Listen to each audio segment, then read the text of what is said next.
একবার একটা অঞ্চলে তারা চিন্তা করলো একটা মন্দির বানাবে। তো মন্দিরের জন্য কি লাগে? মূর্তি লাগে। তো মূর্তি বানাবে, মূর্তি বানাইতে হলে তো পাথর লাগবে। তারা চিন্তা করলো পাহাড়ে একটা পাথর আছে, সুন্দর সাদা পাথর, সবাই সেখানে বসে এই পাথরটাকে অ্যাপ্রোচ করে দেখি। তারা পাথরের কাছে গেল, পাথর সাহেব আপনাকে আমরা একটু নিতে চাই। বলতে কি করবা? বলতে আপনাকে নিয়ে আমরা মূর্তি বানাবো, মন্দিরে রাখবো।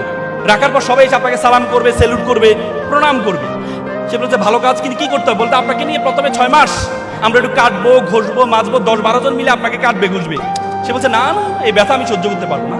এটা ছাড়া যদি কোনো রেডিমেড বিষয় থাকে, বলছে না আপনাকে এভাবে রাখলে তোকে সম্মান করবে না। বলছে না না, তাহলে এই কঠিন কাজ আমি করতে পারবো, কষ্ট করতে পারবো। পরবর্তীতে এখানে আরেকটি কালো অবহেলিত পাথর ছিল। পাথর বলে স্যার আমাকে নিয়ে যান। তোমাকে নিব? স্যার আমাকে কাটেন, বসেন, মাজেন, কোনো সমস্যা নেই।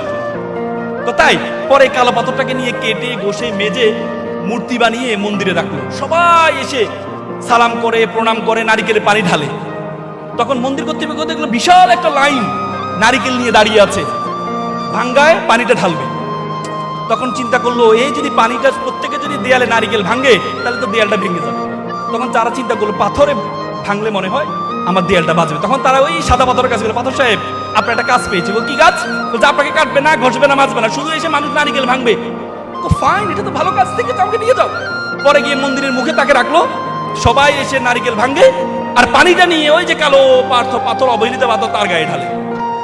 সবাই এসে জুতোর পিতি খুলে গেলে তার পাথরের উপর জুতা রাখে, তার পিতি লাগায়।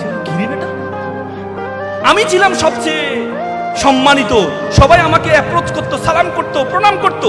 আর আজকে আমাকে সবাই আসতে যেতে লাথি মারে, জুতোর পিতি লাগায়, নারিকেল ভাঙে, আর পানিটা ওই যে কালো মূর্তি, যার কোনো ভাবসাব ছিল না, যার কোনো সম্মান ছিল, তার উপর ঢালে, তাকে প্রণাম করে।